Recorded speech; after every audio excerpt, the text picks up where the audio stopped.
As we celebrate the 50th year of Petoskey Plastics, we recognize the many people who contributed to this once small startup dream that has become an accomplished corporation. We didn't really have a schedule to save for. We had a cork board with 7 lines on it, and there was a bunch of work orders on it. So you'd go up to the line you were running and pick the one you wanted to run. I mean, it wasn't a set schedule. I was making $1.75 at the gas station, and he offered me a job at $3.50. It was no brainer, and I've been here ever since. No automatic hopper fillers, nothing. We had to take a 5-gallon bucket, dig in a Gaylord, take it up, dump it in up on a stepladder, fill the hopper, go from there, and we were good for a little while. Glorified bucket boy. That's what we called resin handlers back then. Now we have all automated equipment where it just vacuums it up mixes it.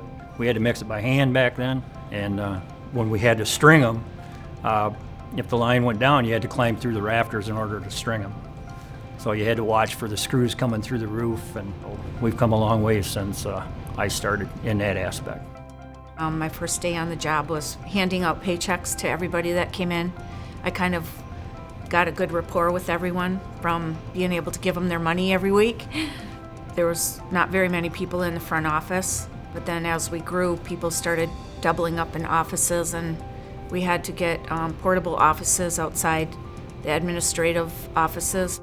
So we called it Plastic Parkway. So we were all jammed in those, and one of them was my server room.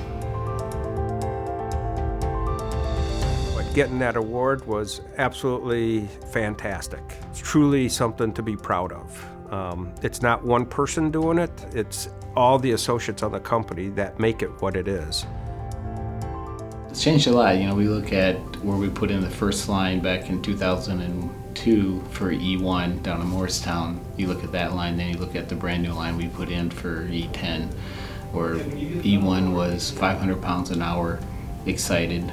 We're at 1,400 pounds an hour now, running day in and day out, so a lot of improvements. It's nice that we've maintained the small company feel, the in-touch feel with our customers and our associates, that we all can work as a team.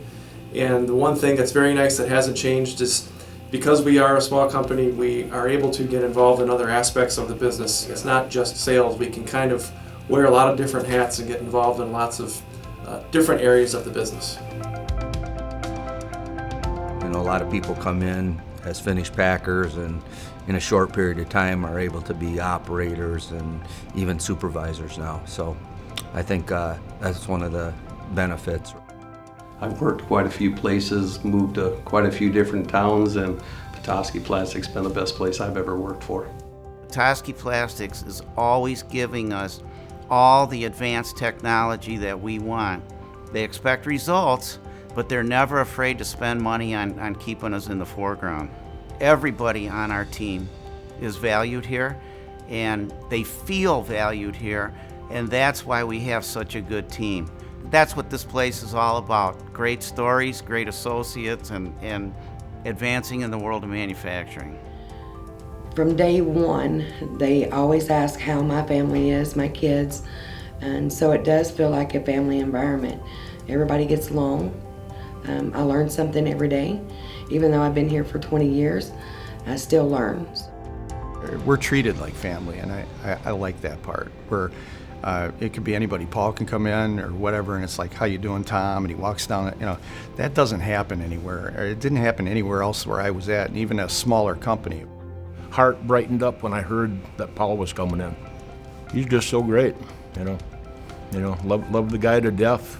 And love it when he's making a presence here, because that just shows me, that shows our company how much our owners care for this company. Not just Paul, Jason, even Kristen when she was involved in the company. Steve Smith worked for the company. When he called me one Sunday afternoon and said, "Mark, take up a Subway order." I said, "What do you mean take up a Subway order?" He said, "Take a Subway order up for everybody on your shift. I'm gonna buy them lunch." I said, "Everybody?" He says, "Yes," because what the kind of job everybody was doing. That's just kind of people they are. I love being here. I've told them if they fire me, they're gonna have to I'm gonna chain myself to one of the beams out here in the building. They're gonna drag me out. We could sit here until you ran out of tape. This place is, I mean, the people that are still here from when I started, you could just go on and on with them. Great people.